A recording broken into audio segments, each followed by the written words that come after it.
Amigos, fue detenido un teniente coronel y 2 personas más con de 137 paquetes de cocaína. El gobierno mantuvo y mantiene a partir de ayer sábado congelados los precios de los combustibles. Amigos, y aplazaron el conocimiento de medidas de coerción contra el abogado Johnny Portorreal, quien está acusado de estafar a más de 283 personas. Y Jean Alain, el ex procurador general de la República, acusó y calificó como un instrumento de retaliación política y distracción al Ministerio Público, y dijo esperar en Dios que lo ilumine. Esto es, amigos, Consulta Participativa, tu espacio, tu voz. Saben ustedes que transmitimos a través de Carivisión, canales 26 de Claro, Altiz y 22 de Aster, y que estamos transmitiendo en este momento a través de carivisión.online en la web. Amigos, y que estamos en las redes sociales, estamos en nuestro canal de YouTube, Consulta Participativa, al que le invitamos que vaya a YouTube, activen la campanita en Consulta Participativa y se suscriban a nuestro canal. También que estamos en Instagram como @consultapar, Instagram Ricardo Opelman, todo juntito. Amigos, también estamos en Twitter como @consultapar, nuestro Facebook Consulta Participativa, nuestra dirección electrónica consultaparticipativa@gmail.com y nuestro número de contacto, nuestro número de WhatsApp 809-769-4500. Amigos, como siempre, gracias por estar ahí, a ustedes que nos sintonizan allá de los mares, y a usted, amigo que está con nosotros hoy domingo a esta hora. Nosotros vamos a una pequeña pausa y retornamos de inmediato con nuestros comentarios.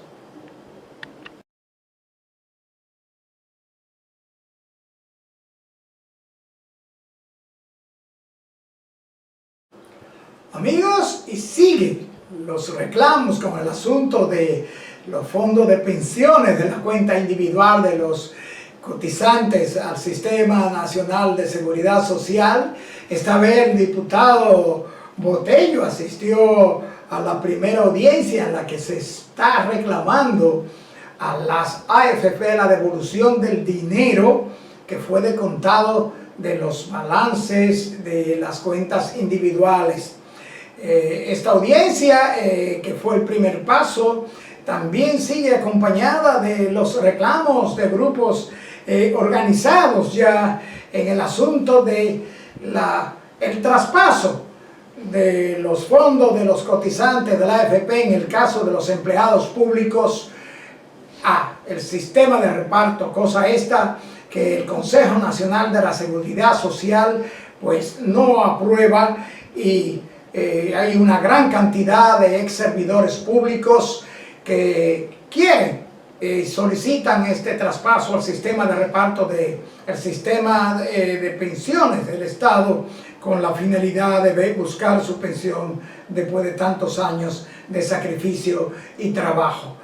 Saludamos el trabajo que hace el licenciado Luis Urbín Vera en este sentido, y como siempre decirle a todos, amigos, que la justicia está ahí y que seguro que el Consejo actuará en beneficio de todos estos empleados públicos, servidores públicos como yo, que estamos buscando que se nos reconozca nuestra pensión.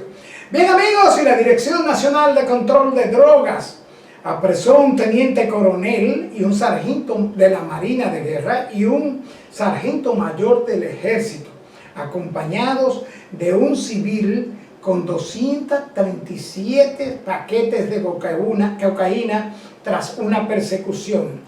En una nota de prensa, la DNCD informó que se trata del capitán de fragata de la Armada Dominicana, Kelvin Agustín Mejía Herrera, quien hasta junio del año pasado era miembro de esa institución.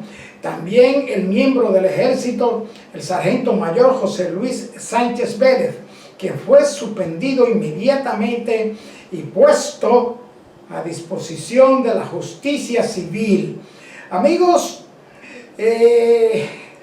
además de la droga, fueron ocupadas 4 pistolas Glock con sus cargadores, municiones, $8,804, 326,950 pesos, 6 celulares, 2 vehículos, documentos personales y otras evidencias. Tan pronto, y esto hay que decirlo, la Dirección Nacional de Control de Drogas dio a conocer el arresto del capitán de navío de la Armada, las Fuerzas Armadas emitieron un comunicado informando la suspensión del oficial, y lo mismo hizo el Ejército Nacional, que canceló de inmediato al sargento. Ambos militares, como el civil Elvis Daniel Lawrence, están en manos del Ministerio Público.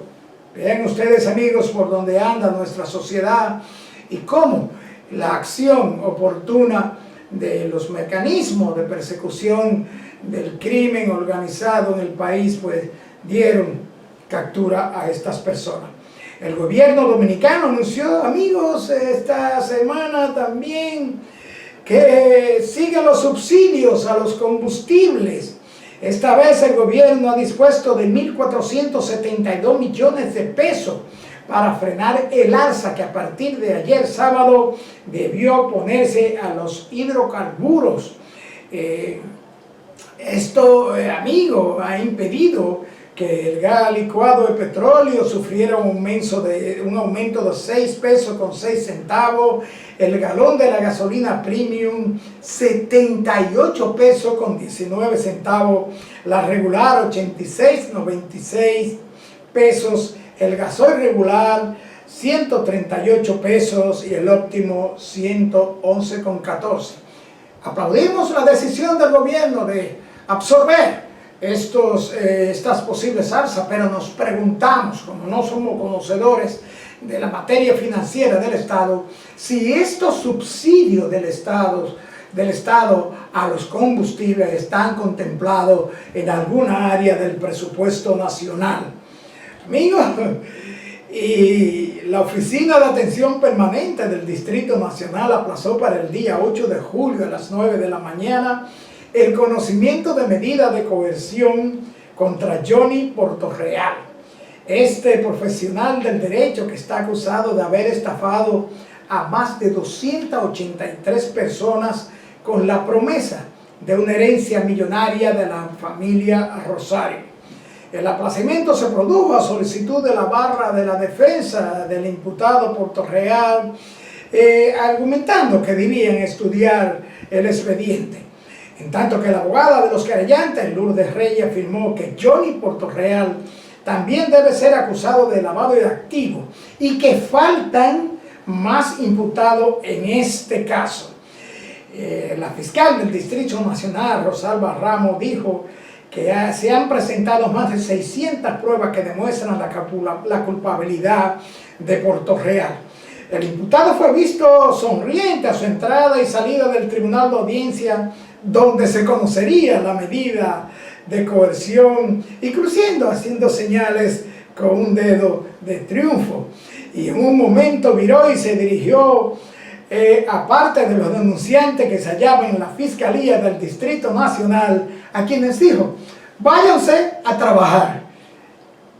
Para que usted vea, este señor está recomendando a los afectados, a los estafados, a los que han manifestado su querella, que se vayan a trabajar. Amigos, hasta aquí nuestro comentario de hoy y queremos invitarle a que nos acompañen a nuestra entrevista central, donde estaremos conversando con la doctora Nela Nairobi Pérez, quien es radiólogo sonografista, y donde hablaremos, amigos, de la importancia de los estudios radiológicos y sonográficos en la medicina para diagnóstico a tiempo de enfermedades tales como cáncer, especialmente en este caso como la sonomamografía, la mamografía, donde se detecta este cáncer que afecta a tantas mujeres en el mundo, el cáncer de mama.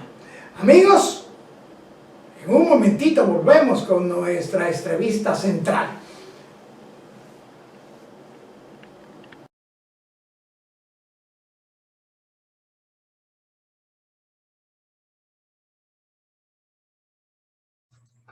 Bien, amigos televidentes, como les decía, hoy tenemos en consulta participativa el agrado de poder conversar con la doctora Nela Nairobi Pérez. La doctora Nela Nairobi Pérez es médico radióloga, sonografista. Bienvenida a consulta participativa, doctora Nela Pérez. Buenas tardes, muchísimas gracias, licenciado Hopperman, por la invitación. Es un placer compartir con ustedes y con su audiencia la tarde de hoy. La verdad es que es un verdadero honor participar en su programa. Mire, doctora, a nosotros nos encanta mucho más, porque sabemos de su desempeño como sonografista radióloga en el centro de salud para el que usted labora. Y una de las cosas que hemos detectado con usted es el agrado y la conformidad con que se sienten los pacientes cuando usted le practica los estudios radiológicos. Y esto es muy importante, porque aunque mucha gente no sabe que eso es una condición innata en la persona, dar servicio, proporcionar medios de salud y tratar al paciente como lo que es y se merece, como un ser humano, eso es fundamental. Bien, así doctora, sí, dígame. Así es, así es. Realmente hay que tratar el paciente como, vamos a decir, como familia. Hay que empatizar, hay que agradarlo, hay que hacerlo sentir bien y cómodo al momento de hacerle el estudio. Eso lo ayuda a ellos y nos ayuda a nosotros. Así es, doctora. Y el asunto de los estudios, aunque no sean invasivos, acuérdese que está el aspecto psicológico del paciente que se va a someter en ello. ¿Qué me detectarán? ¿Qué tendré? ¿Qué era el estudio? Y cuando se topa con una profesional de la medicina como usted que le conversa, le comenta, le habla durante el proceso del estudio, eso es lo que yo siempre he llamado la píldora tranquilizante del trato humano médico-paciente.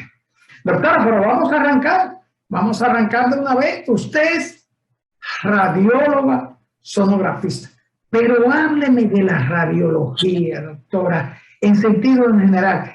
¿Qué es la radiología y sus objetivos fundamentales?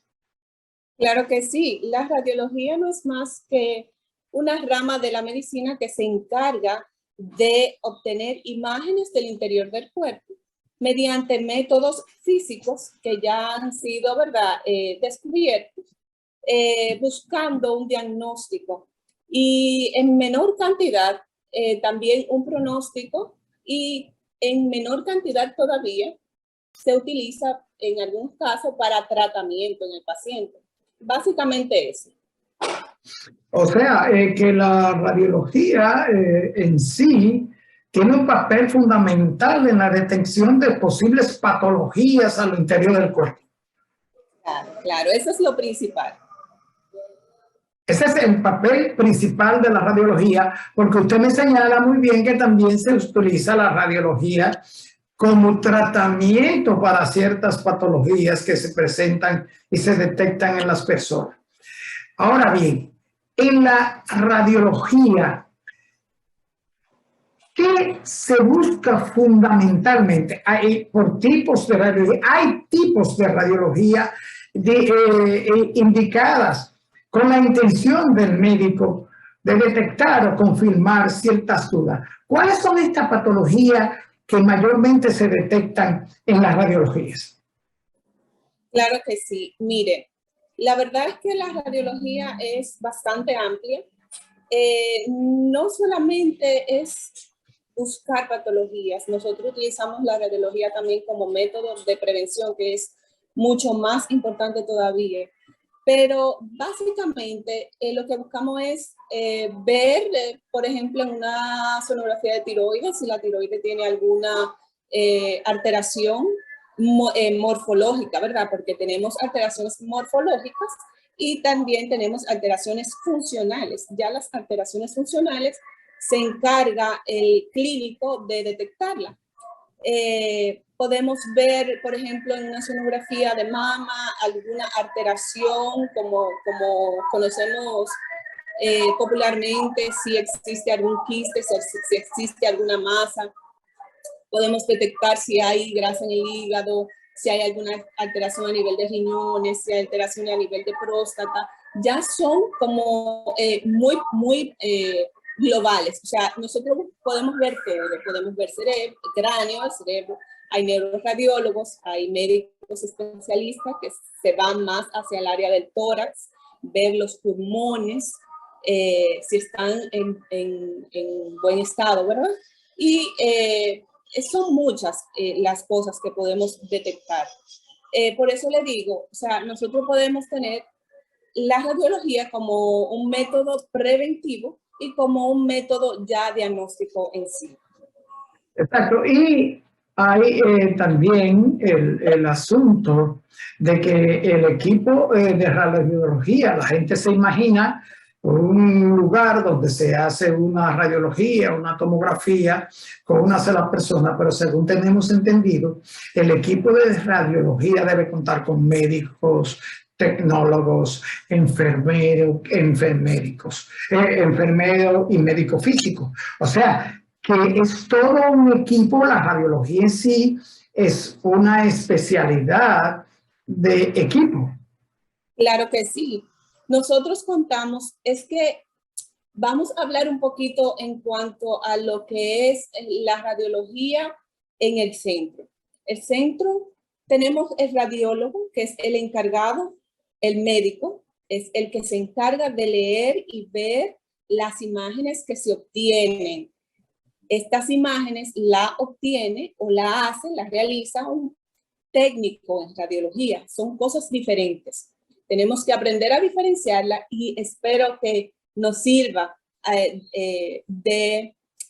para educar, ¿verdad?, la población. Cuando nosotros decimos, yo soy radióloga, pocas personas saben, yo soy médico radióloga. Tenemos poco contacto con los pacientes.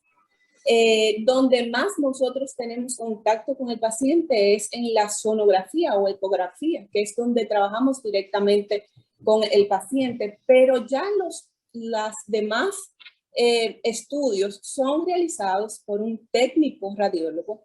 Tenemos, gracias a Dios, nos auxilian las enfermeras porque hay muchos estudios donde necesitamos que el paciente esté canalizado para poder administrar el medio de contraste, que esto lo que nos va a servir es para enfatizar o para ver mejor el área donde vamos a estudiar, a diagnosticar.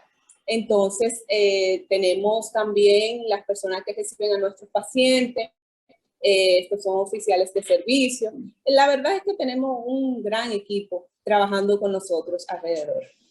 Así es, y esto entendemos, doctora, que por los tipos de especialidad radiológica tenemos la radiología diagnóstica, como usted decía, la radiología de intervención, la radiología en medicina nuclear, la radiología en traumatología, la radioterapia. Ahora bien, en los tipos de estudio, vamos a hablar, como usted señalaba muy bien para orientar, en los tipos de estudio. Ejemplo, una sonografía de pelvis. Es un estudio radiológico cuyo objetivo es detectar ¿qué? En una sonografía de pelvis evaluamos la vejiga, por eso es algo incómoda para el paciente. Es algo incómoda porque el paciente tiene que tomar agua. Entonces, necesitamos ver la vejiga llena para ver si existe alguna alteración a nivel de las paredes de la vejiga, que es lo que básicamente buscamos. En el hombre, Y en la mujer son diferentes las evaluaciones. En el hombre lo que buscamos es ver la vejiga y la próstata, ver si el paciente tiene una retención de orina o orina todo, ver la próstata, evaluarla, que muchas veces tenemos que recurrir a otro tipo de sonografía. En muchos casos, cuando ya el paciente sobrepasa los 50 años, que no le gusta, no le agrada mucho, se llama sonografía transrectal. Pero bueno, y ya en la mujer evaluamos igual la vejiga, pero entonces en la mujer evaluamos el útero y los ovarios, que son los anexos. Vemos toda la parte pélvica, a ver si existe alguna alteración, pero básicamente eso es lo que evaluamos en la sonografía de pelvis. En la radiografía convencional, o sea, la radiografía de, te tomé una imagen de pulmones o una imagen para determinar, ubicar un trauma o un trauma óseo. En la radiografía convencional, ¿es un estudio generalizado o estas radiologías convencionales son sectoriales? Depende del objetivo. Claro que sí, son completamente focales. Nosotros no tenemos radiografía, por ejemplo, de cuerpo entero. Muchas personas piensan que, ay, voy a ir al médico, voy a ir para que me indique un estudio donde se me vean todos los órganos que existen. Nosotros hacemos radiografía dirigidas, donde el médico que está atendiendo a ese paciente es quien solicita el estudio para enfocar lo que él quiere visualizar o lo que él quiere que el radiólogo vea. Si, por ejemplo, nosotros necesitamos ver los pulmones de ese paciente o el médico necesita que se le evalúen los pulmones por ciertos síntomas, pues le indica una radiografía de tórax. Y ahí entramos nosotros viendo la imagen y reportando lo que estamos visualizando. Doctora, esto que usted me dice nos pone a pensar en una pregunta que tenemos de una paciente. Oiga esto, me realizaron rastreo óseo, me hicieron densitometría ósea, me hicieron sonografía de tórax y pelvis. ¿Por qué esto no se puede detectar con respecto de los huesos todo en un solo estudio? Bueno, cuando usted me habla del primer estudio que me dijo que fue un rastreo óseo. Rastreo óseo, densitometría ósea. No se puede. El rastreo óseo busca una sola cosa, busca extensión de enfermedades secundarias que pueden estar producidas por una enfermedad base. Eso es un estudio dirigido solamente a huesos. Entonces, le hicieron posteriormente una radiografía. Densitometría ósea. La densitometría.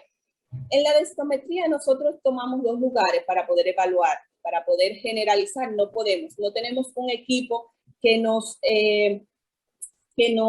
dé la información rastreando el cuerpo completo. Tomamos dos lugares, que es la columna y la cadera del paciente. Cuando tomamos esos lugares, pues esto nos da un porcentaje que nos dice el diagnóstico presuntivo que puede tener ese paciente. No tenemos un equipo que sea capaz de tomar todo el esqueleto. Aparte de lo que hablamos en principio, ¿verdad? Que era el rastreo óseo. El rastreo óseo lo ve todo, pero es buscando una sola cosa. No sé si me entiende. Sí, claro. Entiendo, doctora, que entonces en el rastreo óseo, por ejemplo, se estaríamos buscando presencia de células de un tipo de cancerosa, por ejemplo. Exactamente. Estamos en el rastreo óseo, lo que buscamos es enfermedades secundarias que se hayan extendido hacia los huesos. No podemos buscar más de ahí.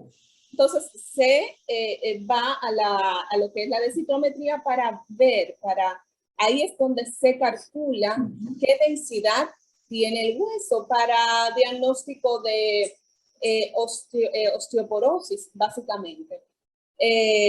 También buscando prevenirla en caso de que la paciente, en vez de una osteoporosis, tenga una osteopenia, que es una densidad un poco menos severa que la osteoporosis. Y me habló también del tórax, claro, porque el tórax hay que evaluarlo aparte, igual. En la densitometría ni en el rastreo óseo estamos viendo el tórax, entonces es necesario tomarle una radiografía para poder evaluar los pulmones de ese paciente. Y cuando buscamos en la pelvis es lo mismo, estamos buscando, dependiendo de lo que tenga diagnosticado la paciente, si existe alguna alteración a ese nivel, pero todo tiene que estar segmentado. Doctora, artrosis, osteoporosis, ¿Sí? osteopenia. Estas tres patologías se pueden detectar y son detectadas a través de los estudios radiológicos computarizados. Esto, después de la pausa, doctora.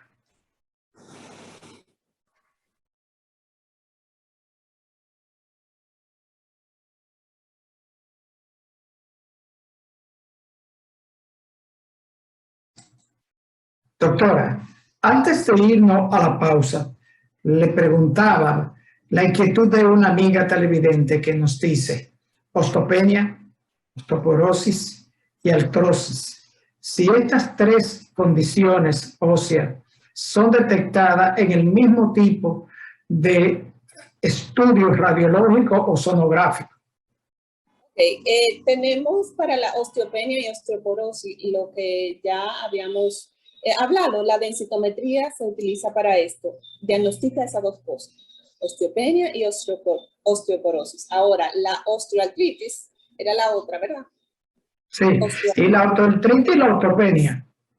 Ajá, esto tenemos que ver dónde está esa alteración de ella. Entonces, si está, por ejemplo, en la rodilla, tenemos que hacer un estudio dirigido a la rodilla. Si está en el codo, en el hombro, un estudio dirigido hacia dónde está esa patología. Ahora, la osteopenia y osteoporosis se diagnostica sin ningún problema con la densitometría ósea. Doctora, ¿y la resonancia magnética? La resonancia magnética, vamos a decir que es los rayos X es como lo más básico. La resonancia magnética es lo más especializado. Cuando llegamos a una resonancia magnética ya es porque tenemos diagnóstico base y queremos o ver mejor o confirmar un diagnóstico. En muchos casos no hay que llegar, pero en los casos en que se tiene alguna duda, pues entonces se le indica que es el médico especialista que está tratando al paciente que solicita ese estudio. Este estudio no tiene radiación, no es con radiación. Es bueno aclararle eso a la población también. La tomografía es un estudio que se hace con rayos X, que sí tiene radiación, aunque en mínima cantidad, porque cada vez estamos siendo o se está progresando a que los rayos X tengan menos radiación ante el paciente. La resonancia magnética no. La resonancia magnética trabaja con magnetos que emiten estas ondas y pues se obtiene las imágenes mediante eso. Mire qué interesante, doctora, como usted le explica a los amigos de consulta participativa. En estos estudios, usted dice que no llevan radiación. ¿Cuáles son los estudios que indefectiblemente tienen que realizarse con medios de contraste y con radiación, doctor? La radiación tienen los rayos X, las sonografías no tienen radiación, las mamografías tienen radiaciones, pero le estoy hablando de radiaciones mínimas. Son mínimas, incluso en algunos son tan pocas que lo que nosotros recibimos diario en el día. O sea, nosotros recibimos radiación por el sol y todo eso. Tenemos, entonces le dije, los rayos X, la mamografía es con rayos X, la tomografía es con rayos X. La sonografía no tiene rayos X, la resonancia no tiene rayos X. Si se me queda alguno que otro, pues bien. Entonces, los medios de contraste se utilizan cuando nosotros queremos ver, cuando se necesita ver mejor si existe alguna, hay patologías que necesariamente para diagnosticarla tienen que tener medio de contraste. Entonces, el médico que indique ese estudio valora, porque están preparados para eso, para valorar si se necesita o no. En caso de que un radiólogo detecte una alteración donde necesitamos administrar medio de contraste, lo que hacemos es que damos la opción, ¿verdad? Le mandamos a decir, bueno, es necesario la utilización o la administración de medio de contraste para poder visualizar mejor y dar un buen diagnóstico en todo caso. Una preguntita, doctora, porque es una inquietud de una amiga televidente. Riesgos de los pacientes sometidos a estudios de radiografía, sonografía, estudios radiológicos con medios de contraste. ¿Hay riesgos de efectos secundarios en estos estudios? Nosotros estamos preparados para tomar todas las medidas preventivas para que no exista riesgo posteriores. Ahora bien, hay cosas que no se pueden evitar, por lo que siempre se le manda a hacer el paciente, se le mandan a hacer analíticas para que en caso del medio de contraste, que puede ser nefrotóxico, no exista riesgo posterior. Y se le manda a hacer en este caso, una creatinina. Si la creatinina está normal, significa que el paciente puede eliminar ese medio de contraste sin ningún problema. Hay casos en que hay que poner el medio de contraste porque esto es riesgo-beneficio. Si es más explíqueme eso. Perfecto. El riesgo-beneficio es que quiere decir que el beneficio es mayor que el riesgo que corre el paciente si no administramos medio de contraste. Entonces, en este caso, nosotros damos medicación posterior para que el paciente pueda eliminar ese medio de contraste. Siempre se toman todas las medidas para que el paciente no tenga ninguna complicación posterior al estudio. Ahora bien, en cuanto a los rayos X y sus efectos, la verdad es que es muy mínima, como le digo y le explico.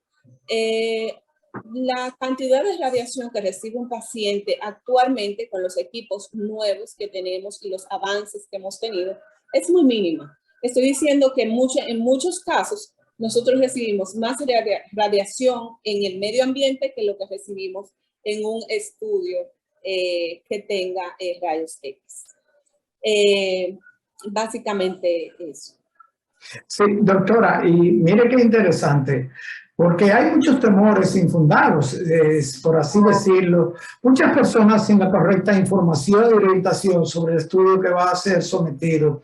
Y tal vez pudiera ocurrir que algún tipo de efecto previo al estudio esté sufriendo este paciente y se le achaque al estudio y al medio de contraste. Y es por eso que muchas personas temen profundamente el asunto de la inoculación del medio de contraste. Doctora, pero en la sonomamografía, las mamografías mamarias, que son puntuales para la detección temprana de las afecciones de la mama. Háblame de eso, doctora, y dígame cuán adelantado y efectivas son las mamografías y los tipos de mamografía. Mire, esa pregunta me encanta porque me llegan muchas pacientes que me dicen, doctora, pero estamos tan avanzados que todavía no están dando ese apretón en el seno que molesta tanto. Nosotros no podemos eliminar eso y solamente hacernos la sonografía. Pues no. A todos, a todas les voy a decir, y a algunos hombres también, que se tienen que someter a mamografía, que la sonomamografía no sustituye la mamografía, para nada. Estos son estudios que van de la mano, son así, como esta mano cuando se une. Entonces, es como la media naranja, como yo le dije a una paciente. En la mamografía nosotros vemos patologías que nunca vamos a poder ver en la sonografía.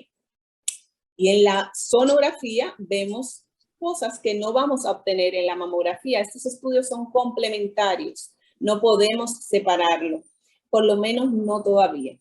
Esperemos, ¿verdad? Que ojalá en algún momento no haya que darle ese apretón, pero mientras tanto ese apretón hay que darlo. Entonces, las pacientes deben de realizarse por lo menos una al año. Deben comenzar a hacerse sus sonografía y mamografía, que se llama perfil mamario, ya a partir de los 30 años, como una prevención, ¿verdad? Que va a ir año tras año acumulándose para prevenir cualquier enfermedad. Entonces, nunca se salten, por favor, la mamografía. Realícense sus mamografías. Es un momentito, yo sé que molesta, pero es un momentito, va a pasar. Siempre háganse su mamografía.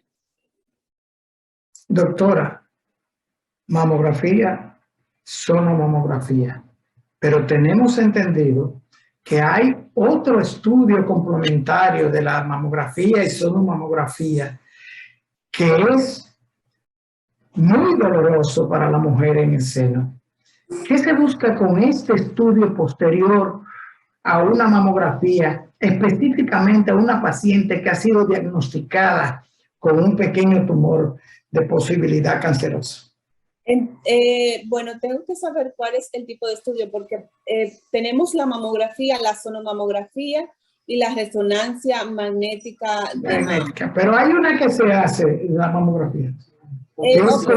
con presión, Sí. Nosotros realizamos mamografía y sonografía en caso de que en la sonografía no se detecte la patología que está en la mamografía. Tenemos que recurrir lamentablemente a una biopsia por heterotasia, no sé si a eso que usted se refiere, donde mantenemos la compresión en la paciente durante la realización de la biopsia. Esa es la famosa mamografía focal. No, esa es la compresión focal a la que usted se refiere. Compresión focal, doctora. Explique. Entonces es la compresión focal donde se enfoca lo que estamos viendo, lo que nos llama la atención. Entonces nosotros tenemos compresión focal y magnificación dependiendo de lo que estamos viendo. La compresión focal es donde se dirige justamente donde estamos viendo la alteración. Pero eso es un momentito, no se parece en nada a lo otro que yo le estaba diciendo, que es un poquito más largo, pero que también es tolerable, se puede realizar. Sí, pero hay damas que nos han revelado que es inmensamente doloroso, o sea, fuertemente doloroso la compresión focal. Doctor, hemos hablado de las mamografías, de la radiología, de los diferentes tipos de procedimientos, pero ¿y el radiólogo? ¿Y los riesgos de ustedes, los profesionales de la radiología, que tienen que estar expuestos, aunque hay los medios para evitar que estas exposiciones sean perniciosas? ¿Cuán expuesto está el médico radiólogo en su salud personal dentro de esa especialidad? Bueno, pues depende. Hay radiólogos que solamente ven imágenes. Hay radiólogos que, como en muchos casos, los que hacemos estudios donde tenemos que estar con el paciente, hay estudios gastrointestinales que nosotros tenemos que acudir donde el paciente y lamentablemente recibir mínima radiación, pero sí recibirla. Nosotros tenemos dosímetros que nos mide la dosis de radiación que recibimos anual. En muchos países, lo que hacen es que cuando ya el radiólogo recibe la dosis de radiación anual permitida, lo retiran. Obligatoriamente. Claro. Eso se permite, pero casi nunca llega. Es muy raro que un radiólogo llegue a la dosis máxima por los métodos ya que existen de protección. Nosotros tenemos protección de cuello, protección de tórax y abdomen y las piernas, protección de los ojos tenemos que protegernos, tenemos protección, tenemos lentes especiales donde no nos permite que pasen las radiaciones. Pero, como le digo, tenemos dosímetros donde mensual o trimestralmente se verifican a ver la dosis de radiación que tenemos y tenemos una medida limitada de radiación por año. Cuando llega, entonces se retira ese médico, tiene que retirarse. Doctora, finalmente, ¿y la radiología como terapia curativa? Mire, la radiología como terapia curativa, nosotros tenemos en la radiología una subespecialidad que es la radiología intervencionista, donde se tratan los pacientes con métodos mínimamente invasivos. Por ejemplo, un paciente que tiene una arteria tapada, lo ve un médico radiólogo intervencionista y puede lograr destapar esa venita mediante métodos guiados por métodos de imagen, y es mínimamente invasivo. Otra que nosotros como tratamiento hacemos, que no es un médico intervención, bueno, sí, es una intervención, porque hacemos estudios, por ejemplo, para ver las trompas de falopio en esos pacientes que tienen esa patología de infertilidad, donde nosotros podemos destapar esas trompas, y eso es un tratamiento para la paciente. Es diagnóstico y tratamiento, que es lo que ahora mismo yo estoy haciendo también. Entonces, estos son algunas de los tratamientos que se puede dar mediante métodos de imágenes. Existen otros, pero básicamente los más son los que, donde el médico intervencionista, pues él, ¿verdad?, tiene su manejo. Bien, doctora, esto entiendo entonces también que este tipo de médico radiólogo intervencionista es que trabaja las ablaciones, el asunto de los estudios venosos. Exactamente, exacto. No las ablaciones en sí, pero vascular es donde más interviene en los métodos o los estudios vasculares. Doctora, se nos fue media hora en lo que dijeron berenjena, pero nosotros queremos que usted le diga a los amigos de Consulta Participativa dónde está usted, cómo contactarla y cómo uno poder ser atendido con una radióloga con tanta condición como usted. Ay, muchas gracias. Yo estoy en Sedimá, en las mañanas, estamos a la orden. Yo soy la doctora Nela Pérez, soy médico radióloga, hago sonografía, estoy en algunas biopsias y algunos estudios gastrointestinales. Nada, estoy a la orden. En 2 días a la semana asisto a otro centro, que es el Centro Médico Bellas Artes, donde estoy en menor tiempo, pero también estoy a la orden. Bien, doctora, gracias del alma, doctora, y como le decía, hay mucha desinformación, tenemos muchas preguntas que se nos quedan, donde pacientes que van a ser sometidos o son indicados, les son indicados estudios radiológicos, siempre tienen como ese temor interno, esto como desconocido. Tengo una paciente que dice que fue a hacerse un estudio radiológico, no me especificó en la pregunta, pero que dice que cuando llegó a hacerse el estudio radiológico es que le dijeron que tenía que inocularse medio de contraste. ¿Hay manera de que cuando se le hace la indicación al paciente se le indique si necesita o no medios de contraste?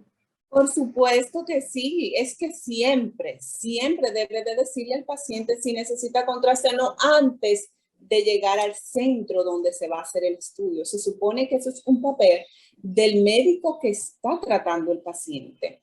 El médico debe de explicarle al paciente esas cosas, por qué te estoy indicando ese estudio, qué quiero y qué estoy buscando y cómo se va a realizar ese estudio, para que cuando el paciente venga a nosotros, venga con la mejor actitud, Si el paciente viene con esos conocimientos, la verdad es que nosotros vamos a tener un mayor flujo, o sea, el flujo va a ser más liviano, donde si el paciente ya se le explicó y se le dijo, mira, el riesgo, tenemos que ponerte en medio de contraste, el riesgo puede ser este, pero vamos a evitarlo por esto, y así, pues ya el paciente viene más tranquilo donde nosotros. Entonces, así es, doctora.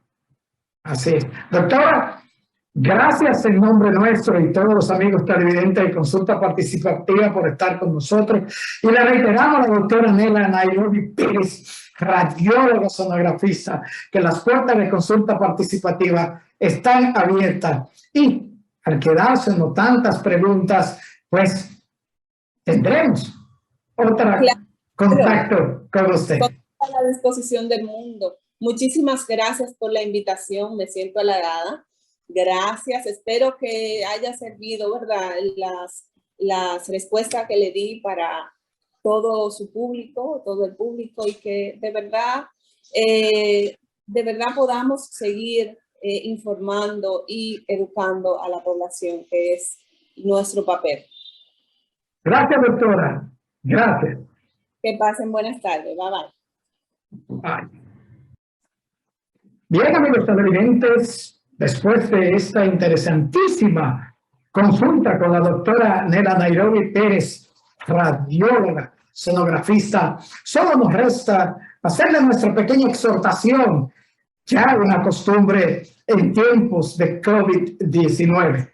El COVID, insistimos, está ahí, está merodeando, está contagiando, no solamente aquí, sino a nivel mundial. Por favor, continuemos con el uso de mascarillas, con el lavado de las manos, manteniendo el distanciamiento social en la medida de lo posible y sobre todo, amigos televidentes, tomando conciencia de que tenemos la responsabilidad de cuidarnos y cuidar a nuestros semejantes. Amigos televidentes, nos vemos en la próxima entrega.